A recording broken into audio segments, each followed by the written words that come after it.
Arti daripada perkataan Imam Al-Ghazali rahimahullah wa nafa'ana bi'ulumi. Al-Junaid Al-Baghdadi berkata, saya bertanya kepada Sari As-Sakati, guru beliau,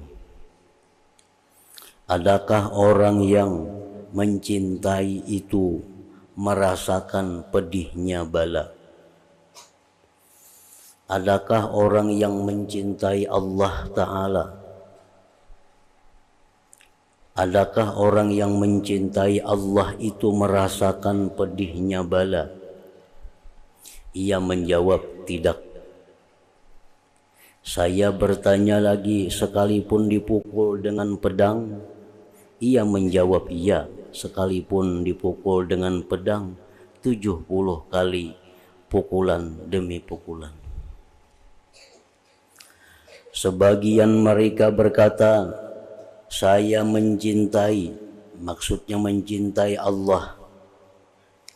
Saya mencintai Allah tiap-tiap sesuatu yang dicintainya. Saya mencintai sesuatu yang dicintai oleh Allah. Saya mencintai sesuatu yang dicintai oleh Allah. Sehingga jikalau ia Allah mencintai neraka, niscaya saya juga senang masuk neraka.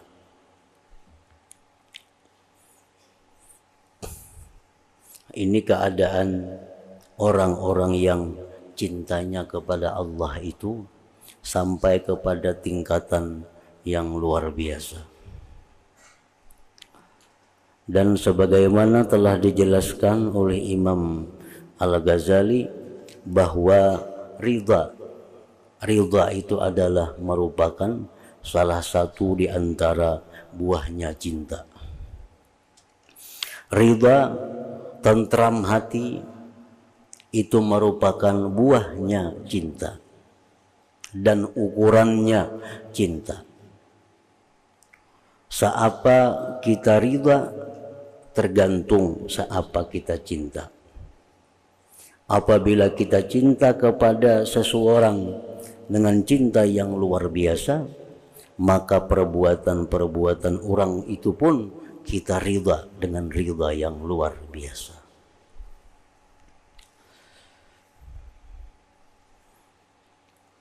Jadi kesimpulan daripada ridha ini adalah terbagi kepada dua. Ada ridha yang tinggi, ada ridha yang rendah. Dan tidak ada lagi selain daripada dua itu. Ridha yang tinggi itu orang yang menerima apapun yang diberikan oleh Allah dengan senang hati, dan sedikit pun tidak ada merasa sakit jika yang diberikan Allah itu kepadanya sesuatu yang sebenarnya sakit. Nah, ini cinta yang membuahkan ridha, yang ridhanya itu tingkatan yang tinggi. Apapun yang diberikan Allah, baik itu berupa musibah, baik itu berupa penyakit, maka dia tidak akan merasakan sakitnya itu. Karena keridhaannya kepada Allah itu adalah keridhaan yang sangat tinggi. Seperti kisah-kisah yang disebut. Ada orang perempuan yang lepas kukunya, yang tercabut kukunya. Padahal itu sesuatu yang sangat sakit. Tercabut kuku. Tetapi dia tidak merasakan sakit, bahkan tertawa. Karena dia memandang bahwa itu adalah merupakan keputusan, merupakan perbuatan dari orang yang sangat dicintainya, yaitu Allah Subhanahu wa Ta'ala. Nah, ini satu contoh orang yang ridhanya kepada Allah itu ridha yang sangat tinggi.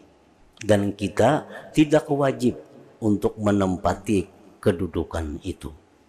namun itu hanya suatu fadilat, suatu keutamaan bagi seseorang.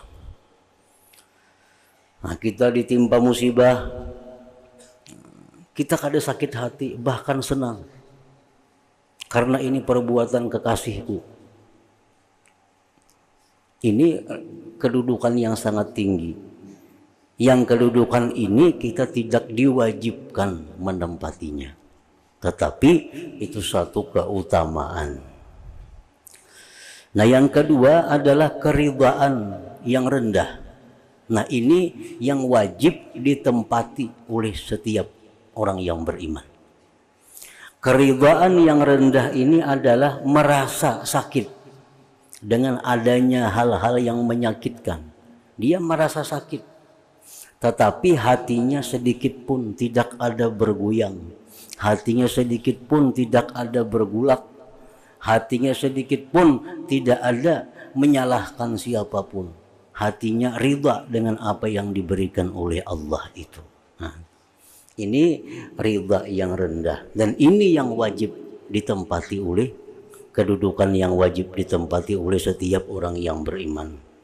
Misalnya kita kena musibah, terjejak paku, sakit tapi sakit kita itu kada sampai kepada membenci apa yang ditentukan oleh Allah.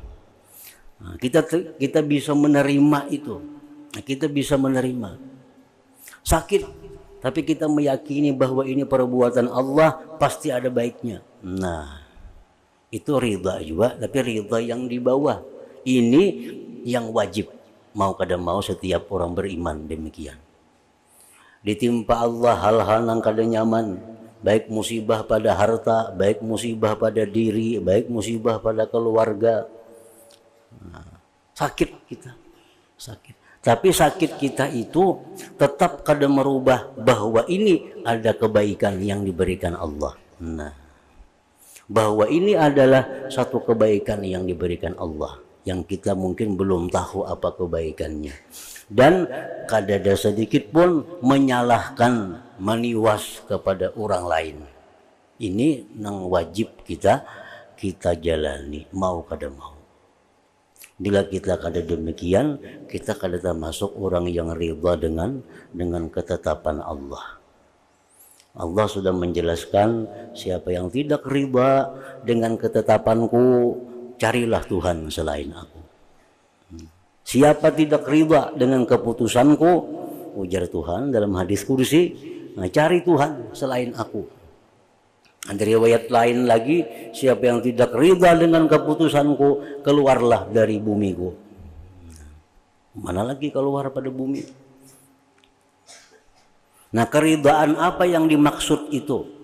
Bahwa kita menerima sesuatu yang diberikan Allah. Andai kata itu sakit, kita merasa sakit, tetapi kita tetap yakin bahwa ini ada kebaikan, bahwa ini adalah ada hikmah untuk kita yang diberikan oleh Allah. Satu. Yang kedua, kita tidak ada menyalahkan siapapun di dalam hati kita dalam hal yang demikian itu. Nah, ini ridha ngarannya.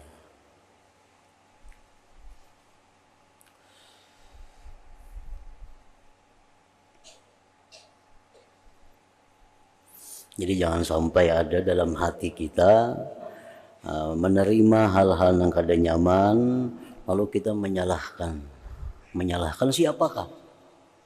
Jangan ada, karena itu sudah tanda kita kada ridha. Ada terjadi sesuatu yang kada nyaman dalam hati ini, apalagi diucapkan makin berat lagi dalam hati aja. Ini gara-gara nih tukang datang, habis timbulan macam-macam masalah dalam hati ini. Makanya keadaan itu damai aja di sini. Nah, ini berarti dalam hatinya sudah tidak ridha dengan apa yang ditetapkan oleh Allah. Andai kata itu sakit, kita merasa sakit itu boleh. Memang sakit. Kalau kita merasa sakit boleh, tetapi kita mesti meyakini bahwa ini keputusan Allah, pasti mengandung kebaikan untuk diriku. Dan tidak ada seseorang jiwa pun yang bersalah dalam hal ini. Itu dalam hati demikian. Nah, itu sekurang-kurang kita ridha. seorang kita ridha.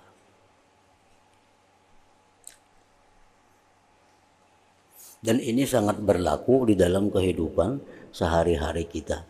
Sangat berlaku dalam sehari-hari, baik di rumah, baik di pergaulan di pasar, umpamanya orang pasar, baik pergaulan di kantor, orang kantor, baik pergaulan di masyarakat. Ini sangat berlaku. Nah, tentang ridha kadanya kita dengan apa yang sudah ditentukan oleh Allah Subhanahu wa Ta'ala. Karena masalahnya ini masalah yang sudah terjadi. Sudah terjadi. Yang kada bisa kembali lagi. Orang sudah luka, dicambang, lading kada ditutupi. Habis jejak aku. Nah, menyalahkan orang. Kita menyalahkan orang itu kada menyelesaikan lukanya. Apa jadi luka, tetap aja luka itu. Nah, jadi kita jangan lagi menyalahkan orang itu. Nah, kita terima ini sakit, ya sakit, kita rasakan sakit, menangis kada jadi masalah. Menangis kada jadi masalah. Nabi pun pernah menangis anak beliau wafat. Tetapi ujar Nabi, hati kami dan mulut kami tidak menuturkan kecuali yang diridhai oleh Allah. Karena Nabi kita anak sidin halus. Lalu Nabi kita menghadapinya masa sakaratul maut, anak Nabi itu meninggal. Karena Nabi kita titikan banyu mata. Nabi kita menangis. Ada sahabat bertanya, "Ma hadzal buka ya Rasulullah?" Kenapa dia menangis? Ya Nabi, mata itu boleh menangis, tetapi hati dan lisan tetap menuturkan sesuatu yang diridhai oleh Allah. Ayo, karena musibah menangis kada apa-apa, asal jangan merabit-rabit baju, jangan berhentak-hentak. Nah, itu kada boleh. Meninjak lawang, misalnya menghambat sesapu, menimbai piring, nah itu kada boleh itu. Menangis suaranya bebenyuan, banyu mata kada jadi soal. Tetapi yang penting hati dan ucapan tetap di jalan yang diridhai oleh Allah. Nah, itu kada mengeluarkan dari ridha. Amun nang kita kana bala tertawa, itu orang nang sudah luar biasa cinta kepada Allah. Nah, orang yang karena musibah tertawa kada merasa sakit, itu sesuatu nang makam nang tinggi, dan Allah pun kada mewajibkan kita ke sana. Cuma hanya satu kelebihan, satu keutamaan bagi seseorang. Bishr bin Al-Haris berkata, saya melewati seorang laki-laki yang mana ia dicambuk 1000 kali cambukan di bagian timur kota Baghdad, dan ia tidak berbicara. Nah, dicambuk tuh kada berbicara, kuciak-kuciak kada ada, beradu-adu kada ada, diam. Kemudian ia dibawa ke penjara, dipukul 1000 kali pukul, dibawa ke penjara. Maka saya mengikutinya, ujar Haris nih, ujar Bishr bin Haris. Nah, saya mengikutinya. Lalu saya bertanya kepadanya, mengapa kamu dicambuk? Kenapa kamu dicambuk orang? Maka ia menjawab, karena saya bersangatan cinta. Cinta lawan siapa? Cinta dengan seseorang. Yang dicintai ini seseorang laki-laki. Yang laki-laki itu orang dalam istana raja. Lalu si Inyan ini kayaknya datang kamu ke istana, mencari kekasihnya tuh sama pada laki-laki, Ini bersangatan mencintai ada laki-laki dalam istana itu. Setiap hari datang kamu ke istana mencari laki-laki yang dicintainya tuh. Akhirnya raja marah, dipukul oleh raja karena dianggap mengganggu orang dalam istana itu. Nah, dicambuk 1000 kali, dibawa pulang ke penjara, kada berbunyi, kada bersuara, apalagi bakuciak kada ada. Lalu saya bertanya lagi kepada si laki-laki itu, mengapa kamu diam? Kenapa kamu diam? Ikam dipukul tadi kada memberontak, ikam dipukul tadi kada kuciak-kuciak, diam dipukul. Ia menjawab, karena sesungguhnya orang yang aku cintai ada di depanku dan ia memandang kepadaku. Karena orang yang dicintainya, laki-laki yang dalam istana itu ada di depannya dan melihat kepadanya. Nah ini cintanya luar biasa, sehingga pukulan pun kada terasa baginya karena berhadapan dengan orang yang dicintainya itu. Maka saya mengatakan kepadanya, ujar Bishr, maka jikalau kamu memandang kepada zat yang dicintai yang maha besar, jaka ikam tuh cinta lawan Allah nang macam itu, cintanya luar biasa. Jaka ikam tuh macam itu cintanya lawan Allah, sehingga apa nang diberi Allah nang sakit kada ada mengeluh, kada ada merasa sakit macam tadi. Bishr meneruskan ceritanya, maka laki-laki tadi menjerit dengan jeritan yang keras, lalu ia jatuh tersungkur dalam keadaan sudah meninggal dunia, sudah mati.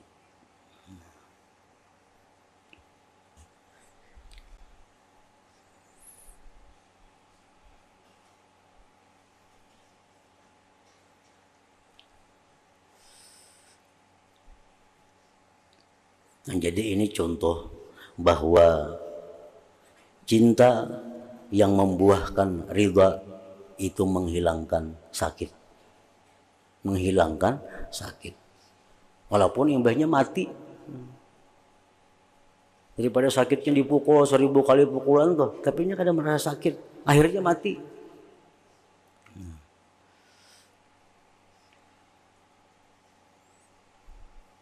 Nah, sama lah kayak unta. Unta itu ada nyanyian khusus. Unta itu ada nyanyian khusus, nang bila dinyanyiakan si unta itu dengan lagu itu, unta itu bisa menjalani jalan nang seminggu 3 hari sampai. Nang menyanyiakan tuh ngarannya al-hadi. Nah, istilah bahasa Arabnya hadi, orang nang tukang nyanyiakan unta. Nah, ini ada kelainan unta daripada binatang-binatang lain. Salah satunya unta ini ada ketujuh lagu-lagu khusus. Nah, bilanya dilaguakan itu perjalanan yang musiknya seminggu 3 hari bisa sampai. Beban beratnya yang kayak apa ditanggungnya jadi ringan.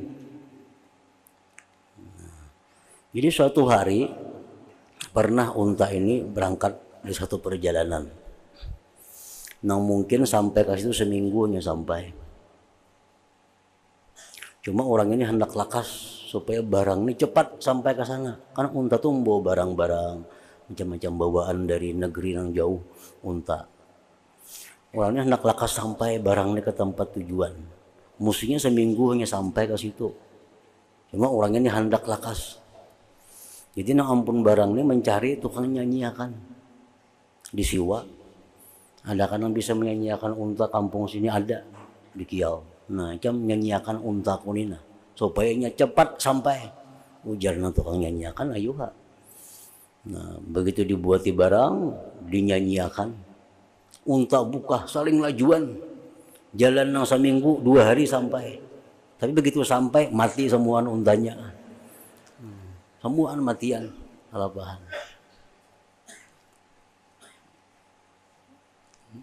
Jadi artinya keasikan dengan sesuatu itu bisa menghilangkan nang berat, bisa menghilangkan nang susah, bisa menghilangkan nang gak ada nyaman. Nah, kayak laki-laki tadi dicambuk 1000 kali, ini kan ada baduh, kan ada bapak. Karena orang yang dicintai itu ada memandang, ada melihatnya di hadapannya. Tuntung dicambuk mati juga. Nah. Ini suatu bukti bahwa ridha kepada Allah itu bisa membuat sesuatu yang sakit menjadi nyaman. Nah, namun tadi Allah kadang mewajibkan kita ke sana.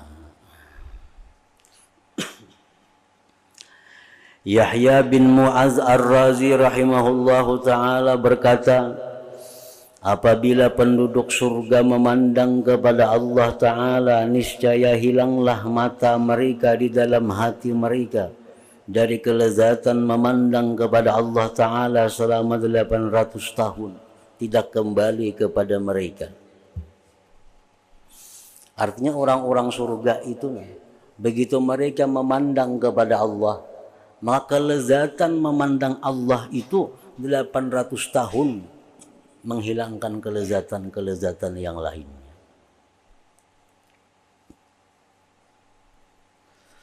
Maka apakah sangkaanmu, maka apakah pendapatmu dengan hati yang telah jatuh antara keelokan dan keagungannya Allah? Apabila ia memperhatikan keagungannya Allah, niscaya hati itu takut. Dan apabila ia memperhatikan keelokannya Allah, niscaya hati itu bingung. Keagungan, keelokan itu salah satu di antara sifat Allah.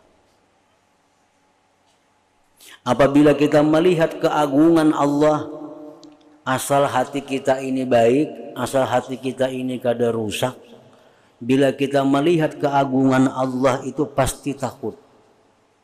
Arti melihat itu misalnya berpikirkah kita atau mendengar apakah tentang keagungan Allah. Asal hati kita baik saja masih pasti takutan lawan Allah. Apa keagungan Tuhan itu contohnya? Seperti Tuhan itu Al-Qahar. Tuhan itu maha mengalahkan. Siapa aja kalah lawan Tuhan. Jangankan kita seekor manusia, seduniaan orang tetap kalah. Nah ini Tuhan itu kan ada namanya Al-Qahar, mengalahkan.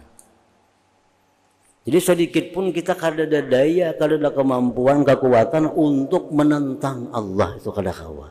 Karena Allah itu Al-Qahar. Contohnya lagi tentang keagungan Allah, Allah itu Al-Jabbar. Allah itu maha memaksa. Allah maha memaksa.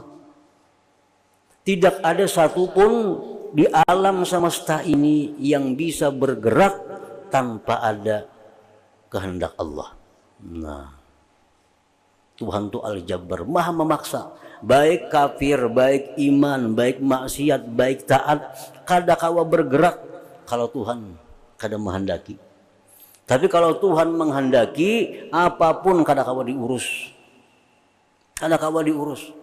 Siapapun yang mau urusakan kada kawa. Karena Allah tuh punya nama Al-Jabbar yang maha memaksakan kehendaknya.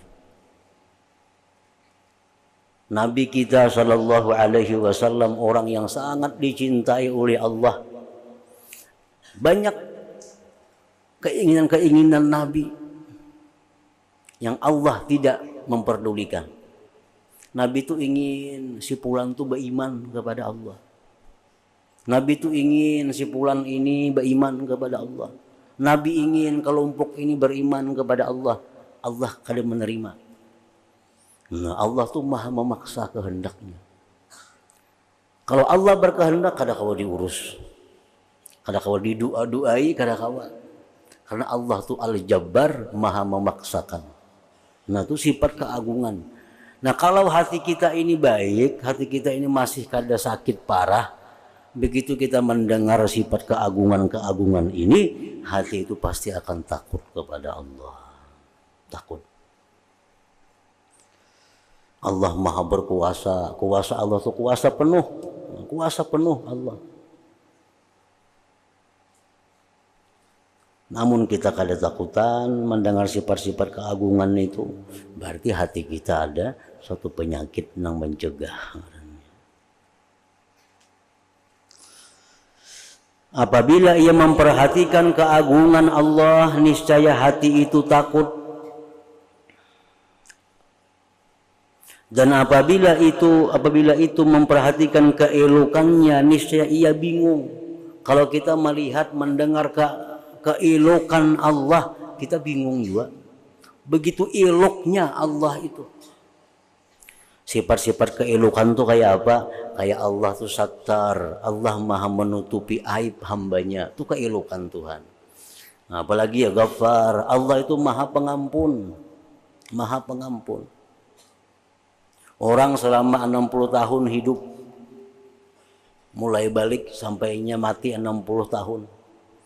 60 tahun itu kada pernah taat kepada Allah. Kada pernah taat, selalu maksiat, menentang kepada Allah. Nah, tinggal lagi beberapa saat inya habis umur, tobat inya kembali kepada Allah, diterima oleh Allah. dan dihapuskan seluruh dosa-dosa yang selama hidupnya itu. Nah, itu keelokan Allah. Kalau kita macam itu bingung kita melihat.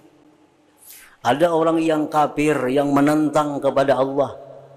Diberinya rezeki yang banyak, disihatakannya awaknya, diberinya kebahagiaan. Apakah hendak orang itu kabul? Pada orang ini sebenarnya adalah musuh Allah. Nah, itu keelokan Allah. Kalau kita memandang keelokan Allah, kita menjadi bingung. Tidak ada orang yang seelok Allah Subhanahu wa ta'ala. Allah Ta'ala itu Rahman, orang kafir disayanginya, orang mukmin apalagi. Karim, maha pemurahnya Allah, pemurahnya Allah. Nabi Ibrahim alaihissalam didatangi oleh orang kafirnya kelaparan. Wahai Ibrahim, aku hendak makan lah, aku kelaparan. Dari Ibrahim aku ada memberi makan lawan ikam pang kafir. Tak ikam ba Islam kamu aku beri makan ni. Muja si kafir aku ba Islam kada. Lapar biar aku lapar kada bapak. Kuatnya orang kafir ni. Tinggalkannya Nabi Ibrahim. Allah menegur Nabi Ibrahim. Nah, ujar Nabi Ibrahim, ujar Tuhan lawan Nabi Ibrahim, jangan macam itu hai Ibrahim. Ingat itu berpuluh-puluh tahun lawan aku maksiat sudah, kafir lagi. Tapi setiap saat ini aku beri rezeki, aku beri kesehatan, aku beri kelapangan. Ini biar nak makan sapi lawan ini mau diberi makan lah. Itu keelokan Allah. Kalau kita memandang keelokan Allah itu kita pasti bingung betapa eloknya Allah Subhanahu wa ta'ala. Jadi ngaran orang pemurah itu orang yang memberi, kadang memandang siapa yang diberi. Itu orang pemurah. Mun bapilih belum pemurah. Nama nang katuju lawan aku, nama nang kadang memusuhi aku, itu aja yang diberi, itu kada pemurah. Nang pemurah itu macam Allah.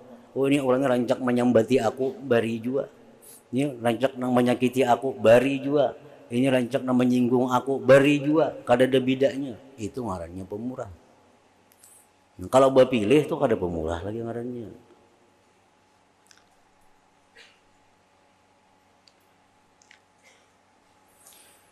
Bishr berkata, saya bermaksud keabadan pada permulaanku.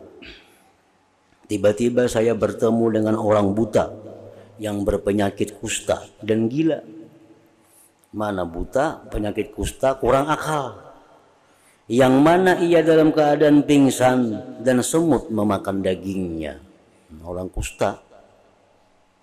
Maka ku angkat kepalanya dan ku letakkan di pangkuanku. Saya mengulang-ulangi perkataan. Maka manakala ia sadar dari pingsannya, ia berkata, siapa orang yang memperdulikan aku ini, yang masuk antara aku dan Tuhanku? Jikalau dia Tuhan memotongku seputung-seputung, niscaya tidak menambahku kecuali cintaku kepadanya. Nah, ini orang yang sudah luar biasa cintanya kepada Allah, sehingga apapun yang diperbuat Allah kepadanya itu menyenangkan hatinya walaupun menyakitkan tubuhnya.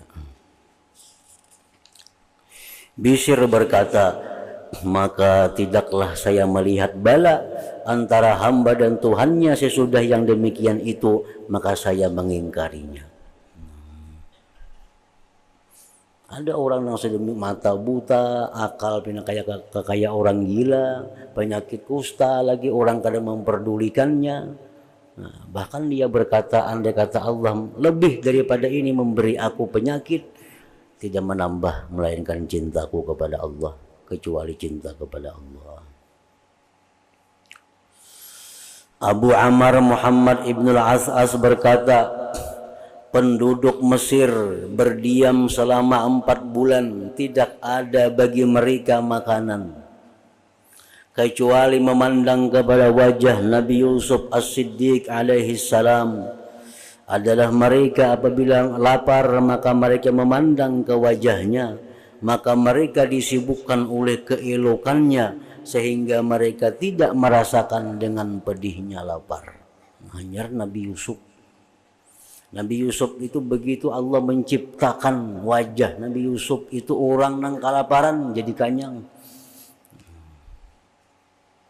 Orang nang sakit kadang merasa sakit kalau sudah melihat Nabi Yusuf itu. Nah, ini satu bukti bahwa senang dengan sesuatu itu menghilangkan sakit. Jadi pengobatan sakit itu jangan hanya melulu pengobatan medis, pengobatan obat-obatan, tapi yang lebih penting pengobatan sakit itu adalah menumbuhkan kecintaan kepada Allah Subhanahu wa taala.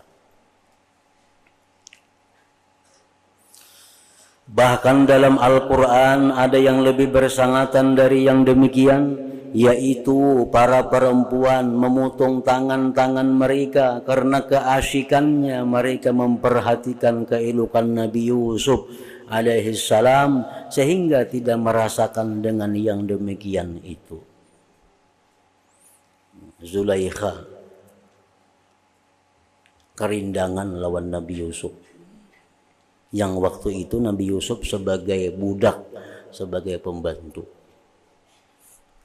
sampai bersarakan Zulaikha ini daripada kerindangan lawan Nabi Yusuf.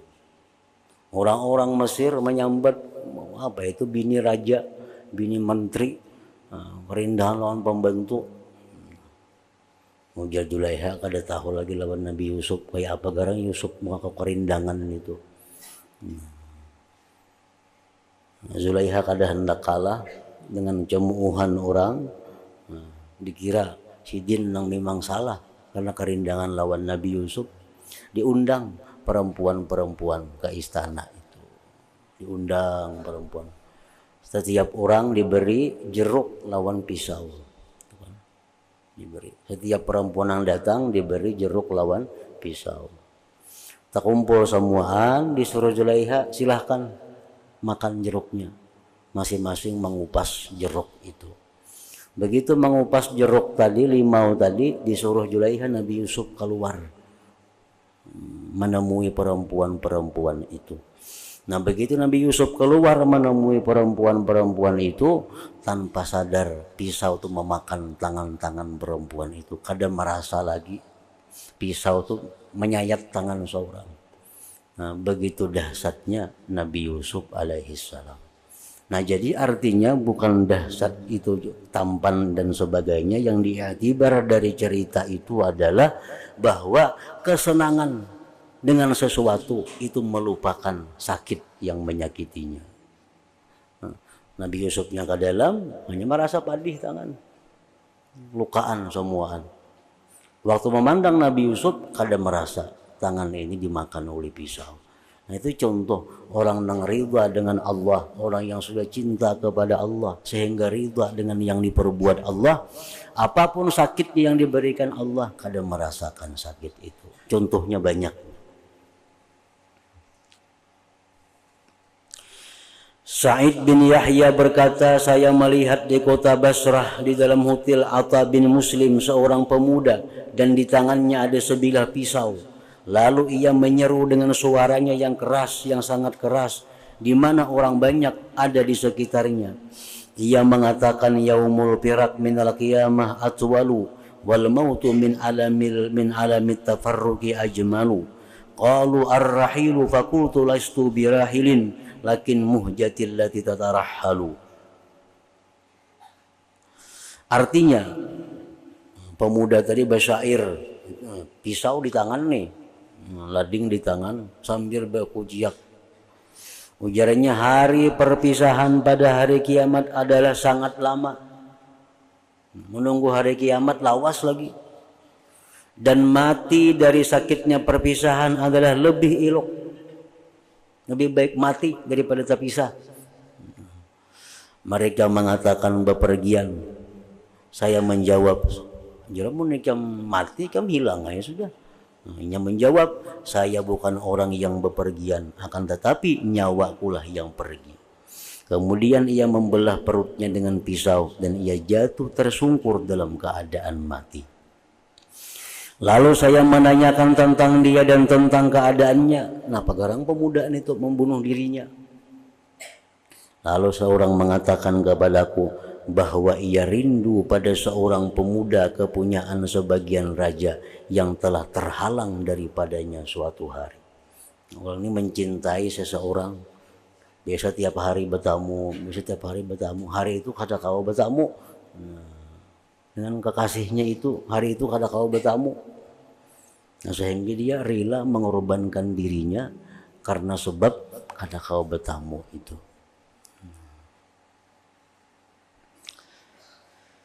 Diriwayatkan bahwa Nabi Yunus alaihi salam berkata kepada Jibril, tunjukkanlah kepadaku atas penduduk bumi yang paling banyak ibadahnya.